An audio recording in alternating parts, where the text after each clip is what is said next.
Hello, my beautiful ladies and gentlemen. We are coming live on the two beautiful groups, the Diamond Beauties Forever and the Tanzanite Heroes. So I'm not sure what's going on with the Tanzanite Heroes. The gentleman is not speaking to each other the last 2 weeks. I've got only two new guests that have decided to join the Tanzanite Heroes. So please, my beautiful gentlemen, remember you can talk to each other and then you can invite anybody to the group. If you think there's an amazing gentleman that you want to introduce me to, that I can invite to come to my TV shows, please do so. Um, I would love to meet your friends. And then on the tons and the Diamond Beauties Forever, my beautiful Ted, we are cooking. We are cooking. We have almost now more than 20 ladies that have joined since the 1st of March. And Perfect. there's a buzz. We're talking about so many things in the group, and there's so many inspiration. And the new ladies that have joined said, wow, they cannot believe this is an amazing group. They are truly honored to be here. So the Diamond Beauties are buzzing. But the Tanzanite Heroes are quiet. Maybe it's that time of the year, or that time of the month for the men.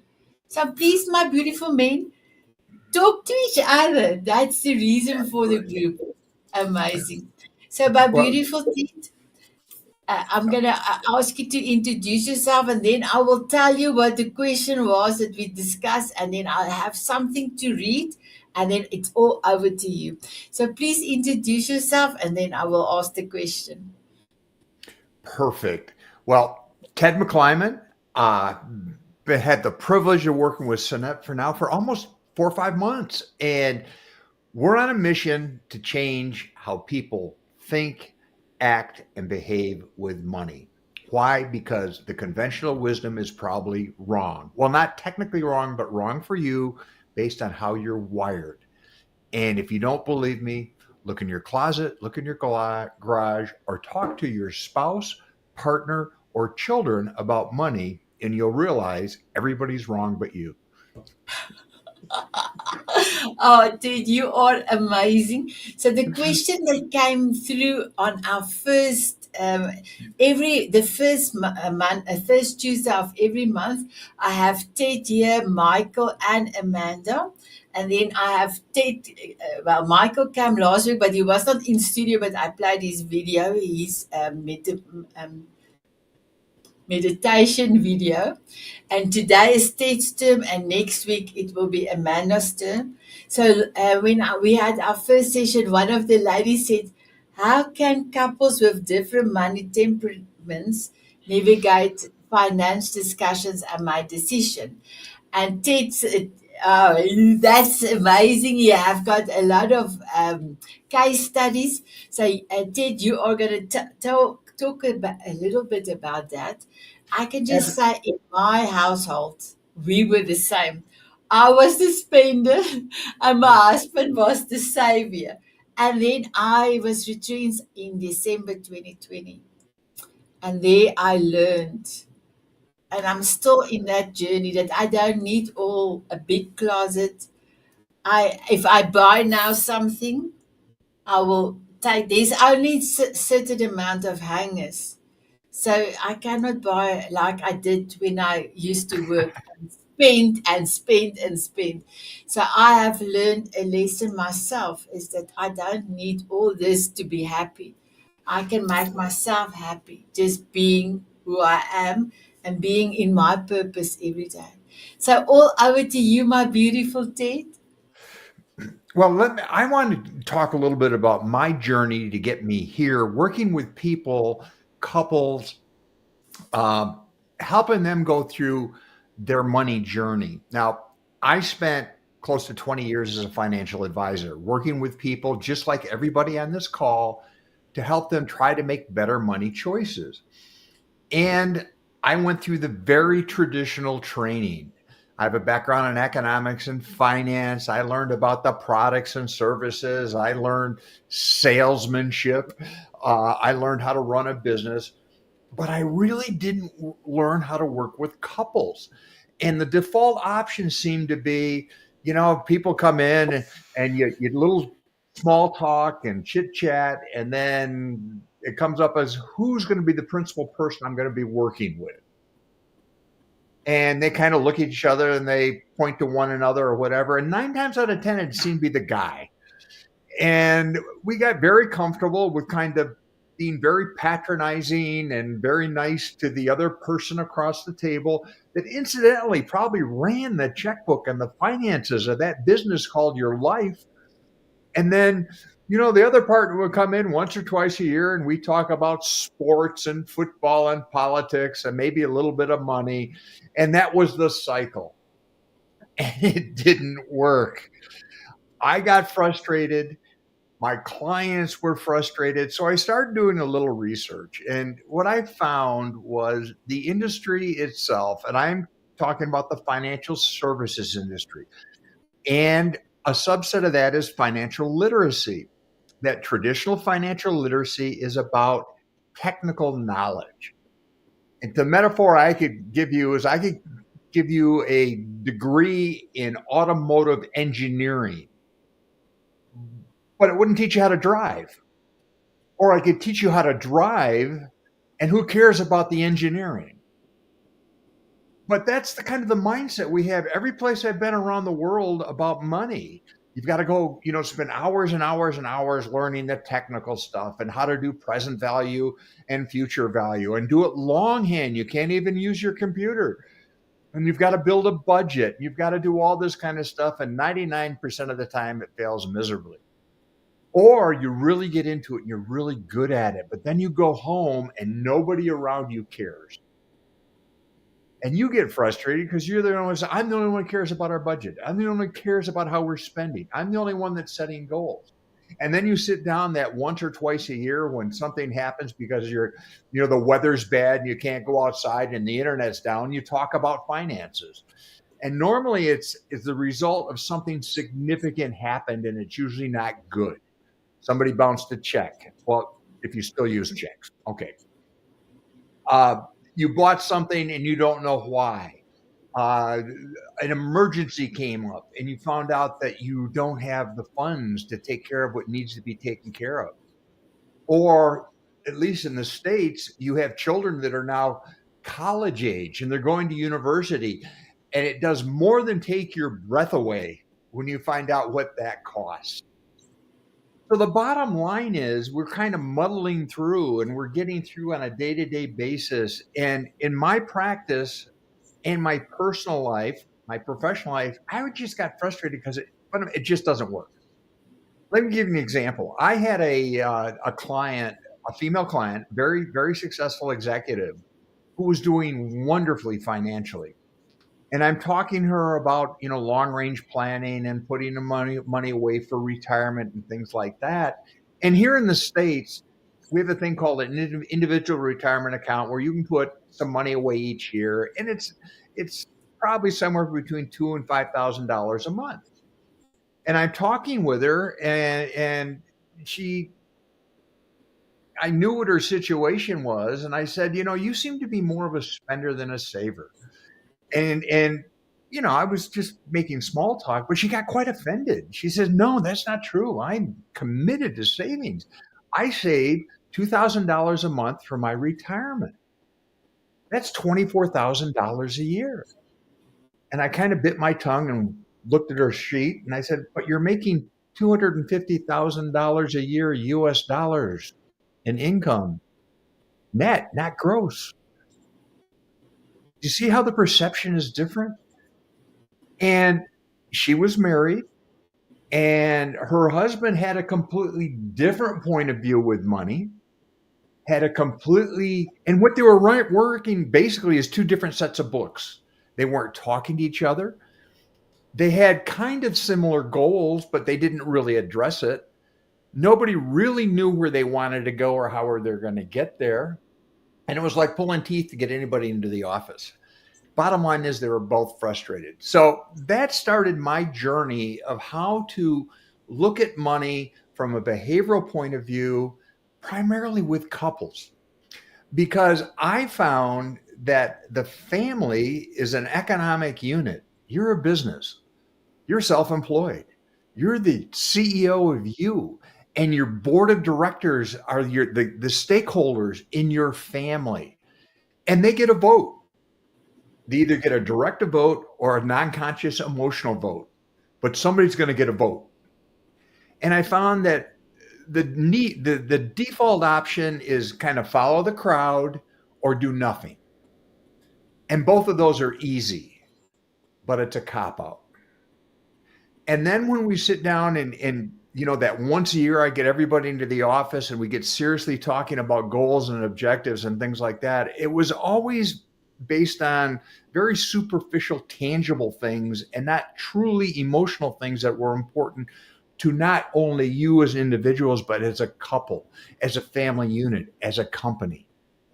And it usually came down to you need something for retirement, you need someplace to live, you got to do something with your kids, and you probably need a car, and that's about it. So if I can show you how to do this with X number of dollars over X number of years, life is great. And that's kind of the standard model I was taught to use, and it didn't work. Because fundamentally, I could see it in people's eyes because I'm talking to you across the table and they're talking to me, but they're not talking to each other. And I could say when somebody would throw somebody out, that I think it's really important to have X, Y, or Z. You could watch the body language. It was very uncomfortable sometimes. And you might get them talking a bit at the table, but it wasn't the kind of conversation that's meaningful for a lifelong approach towards money. So I finally got fed up with the whole thing. And I said, I'm going to just start my own firm and we're going to do it my way. Whoa.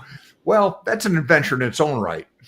But what I wanted to do was have a situation that to begin with, all we're really concerned about is you, the person, the people, the relationship.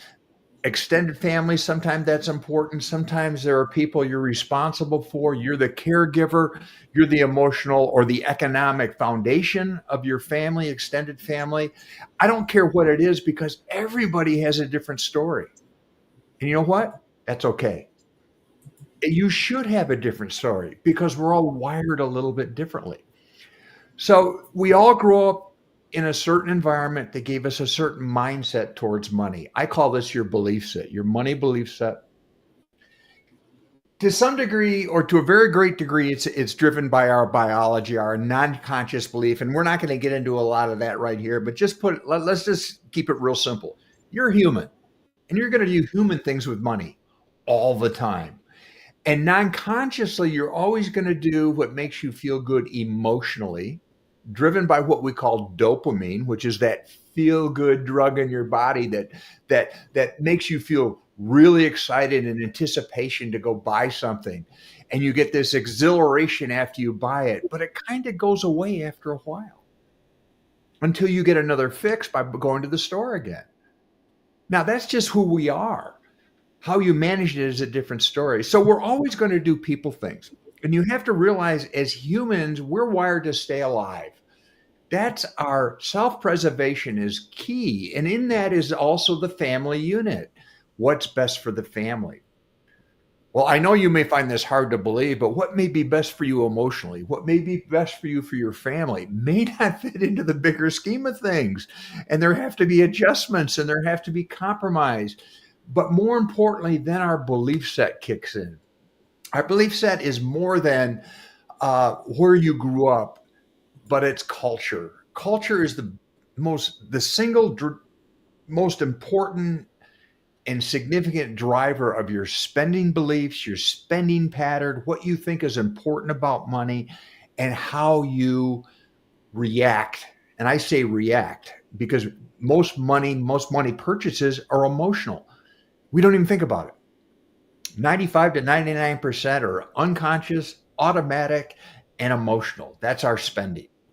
So you put that together, you can see what we have is this very confusing situation where it's you could almost light a match and it could blow up at any time because the way you're wired reflects what's important to you, and most of it's non-conscious. And very seldom are you put in the position to have to identify that. Now, where you do know it, if you've ever had moved between countries or relocated from one culture to a different culture, very abruptly you make a change. You have to. Survival. When you start looking for a relationship, we tend to naturally gravitate towards people with similar interests, but maybe different wiring. And there's an old adage that opposites attract. And I found with money, that's often very, very true. One may be more oriented towards the spending, one may be more oriented to the saving. One may enjoy the finer points of the technical pieces of managing money, and the other person could care less. Okay, that's okay. That's okay. But we never sit down and talk about it. So let's go back to the question at hand. How do I get this started? How do I get this incredibly important conversation on the table, but also not have to file for divorce after the conversation? Okay. Or hold your breath until I get what I want, or, whatever. All the things we go through to rationalize our spending and rationalize our current status. And then it often degenerates into the finger pointing. It's not my problem, it's your problem. If you just made more, we'd be better. Well, if you didn't spend as much, it'd be wonderful. Yeah, but how about the kids? I mean, whatever you want to do. So here's the first step is, and this is dealing with couples, partners, spouses, children, particularly children. Here in the States, we're finding that children are hanging on a lot longer than they used to. Okay. And they're expecting in some cases to be supported a lot longer than we used to do that historically or culturally. So there are a lot of dynamics here. And now you crank in, we have this international economy where something happens on the other side of the world for me is going to impact me on my table tomorrow. The political situation, information is instantaneous.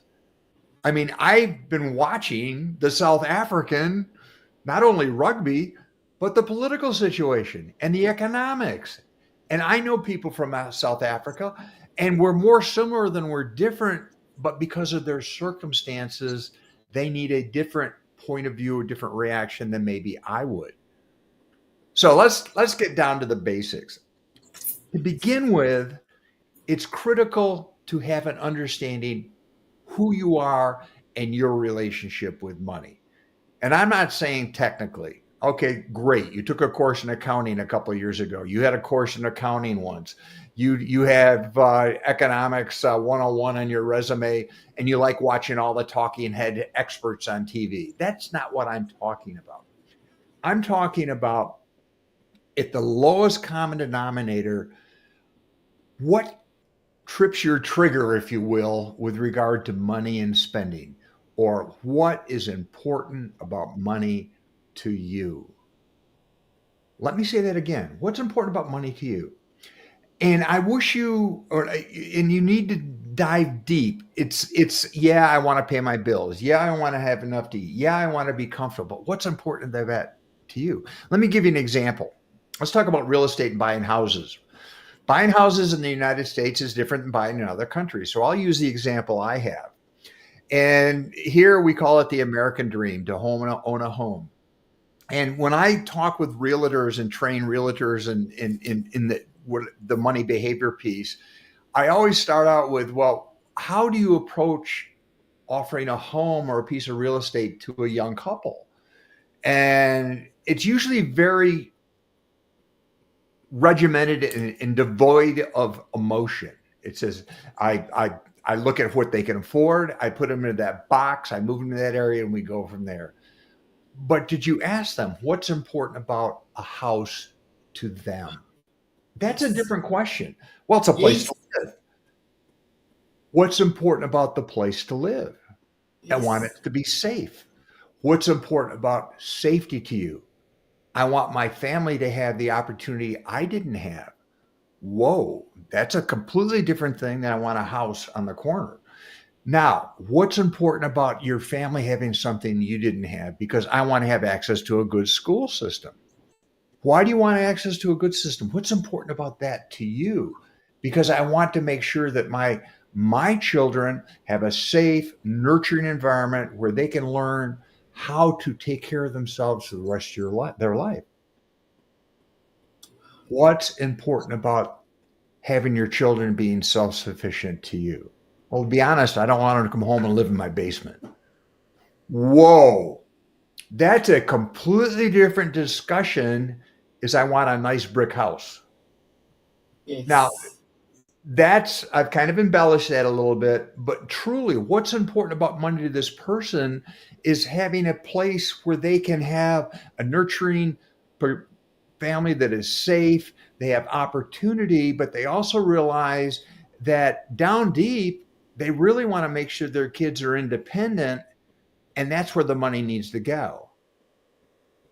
Or to put it very simply, when you're talking that realtor's talking to somebody and I want a house just like grandma's. And why? Because I love my grandma and I had an emotional attachment to that house and it was white and it had a cherry tree out front. Well, if I'm a realtor, I go find a white house with a cherry tree. You know what I mean? Because that is the touchstone that makes money important. This is a discussion you can have with yourself, but it's a discussion you really need to have with the significant players in your family with regard to money. I've had the discussion with couples, and usually what it comes back with, because we've all gone through the goal settings drill. You know, what do you want to have? When are you going to have it? How much is it going to cost? And if you tell me you want a new home in 20 years, or want a retirement home on the lake in 20 years, I can project and do some math and say, you give me X number of dollars a month at this interest rate, you can have that house. Woohoo. That is just tangible goal planning. Has nothing to do with the emotion. Why on the lake? What's important about the lake to you? What's important about having a second retirement home? Why do you want that? Why do you want the emotional element is what you need to get into. So when you're sitting down and going through this exercise, you've got to be very careful that you know really what drives you with regard to money. And it's usually legacy, family, security, preservation, continuation. It's not the temporal things, which is I want to just be able to go out and eat a lot. That's not the same. Or another example, I had a couple that was fairly affluent, and they said that what they really truly wanted to do was be able to support a cause that they believed in and make sure they could leave a legacy to them and give them a bunch of money. But they weren't prepared to make the sacrifice to put the money aside to make that happen. What they were really concerned with was playing golf, playing tennis, and traveling. And I had to sit down and say, what you're really telling me emotionally, what is important is playing golf, playing tennis, and traveling, which is a noble emotional value. I'm not fighting the value.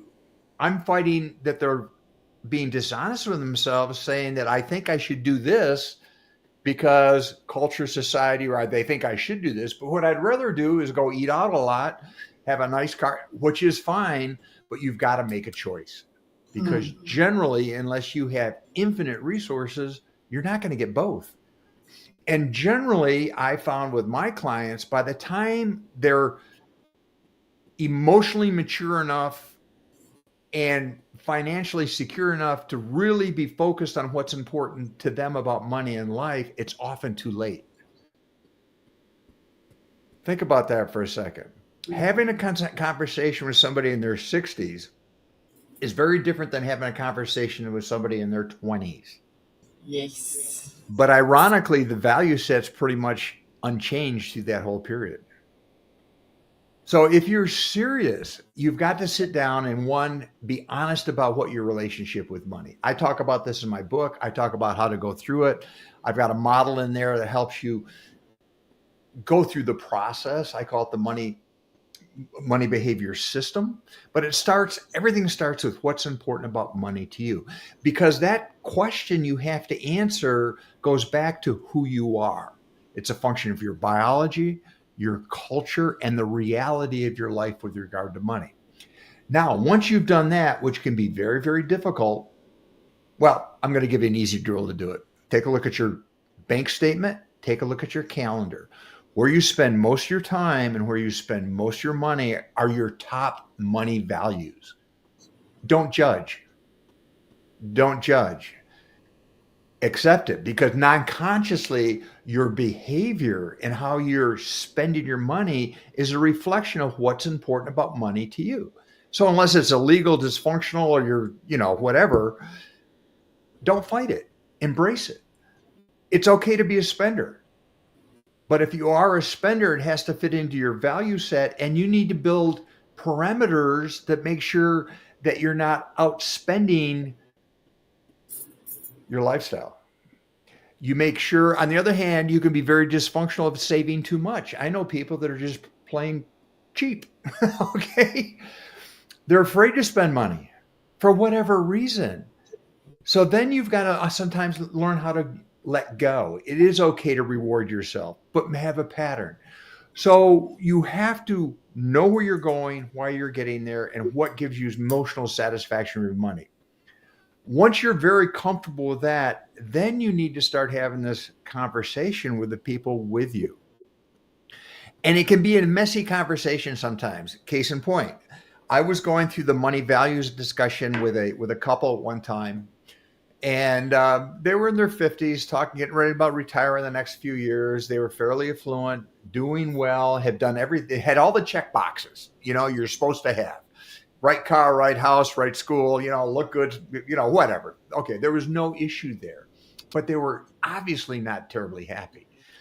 And money was a friction point in almost everything they did. And it wasn't so much a matter of spending, the amount they were spending, is what they were spending it on.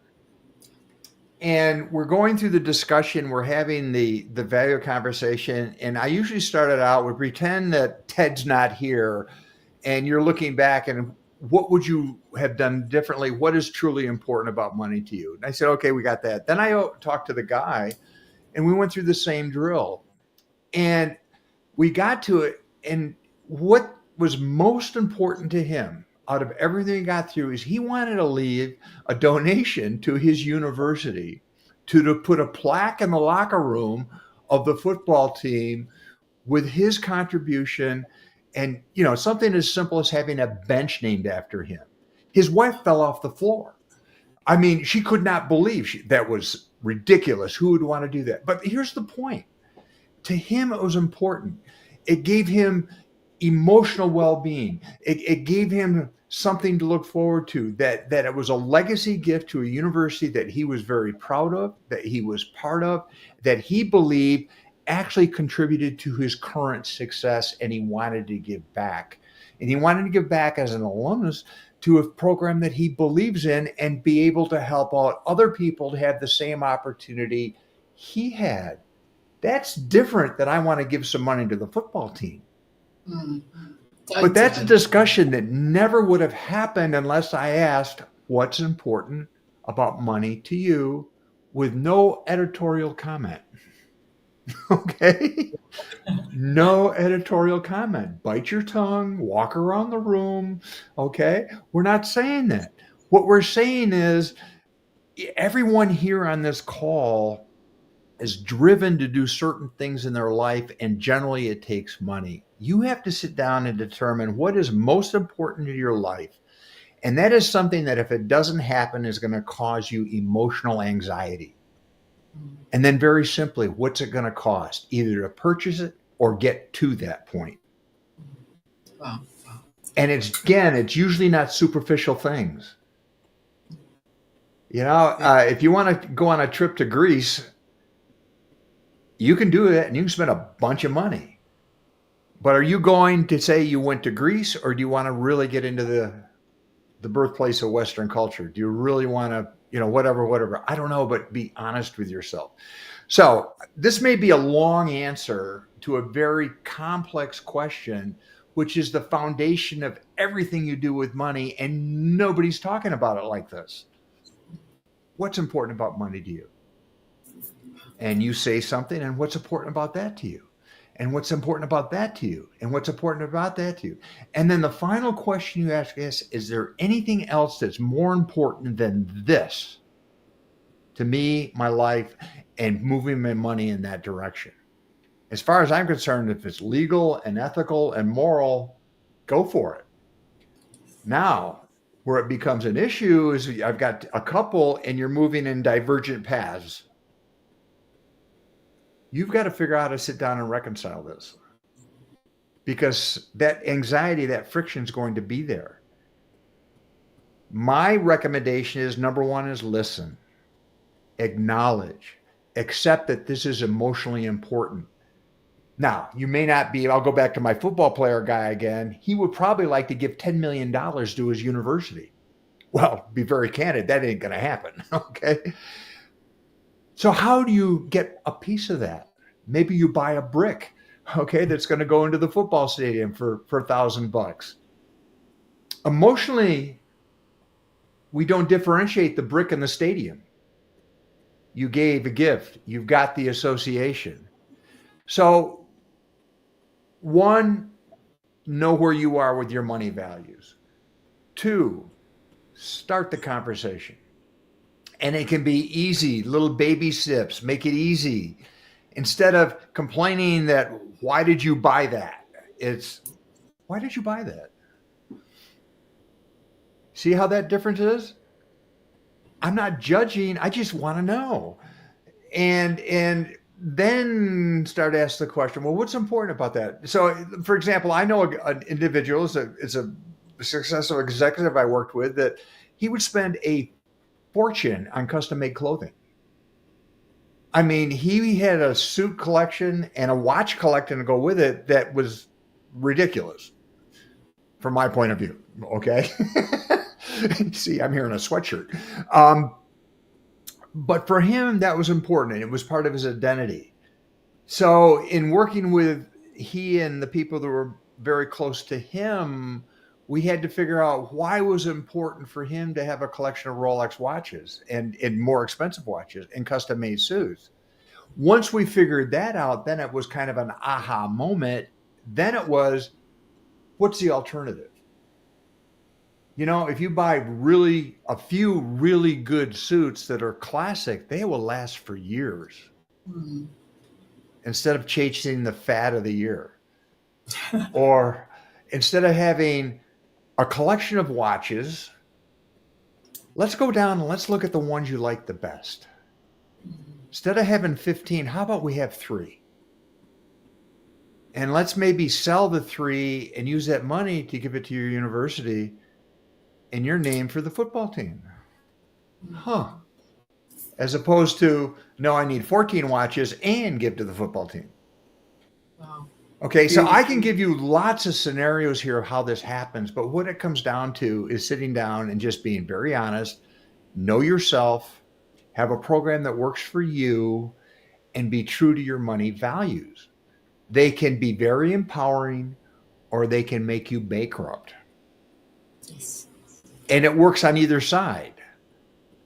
The point is, you need to know what it is, and then it's a lifelong journey to manage your natural behavior in the proper environment, moving towards your ultimate goal, which what's important about money to you. That's a long answer. Yes. So we are past our time. I don't know where the extra sound comes from. Okay. I have your website on the screen. Can you just tell the people out there what will they be able to see on your website? Well, I'm want some input. I want to make this a resource for all of you. I've got a number of a lot of content that I haven't opened up yet. So number one, if you go to the website, you're going to learn about me, and it's mostly oriented towards my book, and it gives you a synopsis of what is in the book. What I want to do is figure out how to give back to you. So give me an idea of what resources you'd like me to put there. I can share some of the content of the book. Would you like a training program or a couple of e-courses? Would you like me just running on infinitum on a video that probably put you to sleep in a little while. But give me some insights. But what the book, the website is about is why I wrote the book, what the book is about, and what it is for. Now, what I need your help to do is help me sharpen my tools so I can make sure I'm giving you what you need to be better with money, so I can help you achieve what's important about money to you. Perfect. So we're going to ask our beautiful community, my beautiful Tanzanite heroes, and as well as my beautiful Diamond Beauties, will you come and give us feedback on this recording? Well, it will come live onto the group, but in the comment section, what do you would love to see from Ted? He will do, I want to say anything for us. He will do anything for us to help us. He is really in his heart, because he is doing this all for us. He doesn't get the incentive. I'm hoping that one day I will be able to bestow a big gift on him to say thank you for all your money, temperament, beautiful analysis, and to rethink our mind about money. So please let us know, what do you want to see? Go and visit Ted's website and see all about his book. Order his book. You will be presently surprised. So I almost wanted to speak in Afrikaans. So my beautiful Ted, thank you so much for being here. Thank you for giving us that example. I'm sure the lady that have asked the question about marriage and the discussion between them are very happy with your answers. So thank you so much. I don't know if you have one more word for them before we will say goodbye. Smile when you spend your money. Oh, Ted, I love you. Also, my beautiful ones, please have an amazing day. Or evening here in South Africa is almost 10 o'clock. It's past 3 o'clock where, well, Ted, you are not on Eastern Standard Time. You are in Central Standard Time. Right. So 2 o'clock there. So I just wanted to say thank you so much for spending time with us and give us your beautiful knowledge, and the way that you made it actually so easy, because ultimately you must know why you want to spend and what is your feeling. What will it make you feel when you spend that, or save it, or give it away? So I want to say thank you so much, my beautiful Ted. Thank you so much, my beautiful community, Diamond Beauties Forever and Tanzanite Heroes. Here's my kiss. Mwah. Bye, everyone.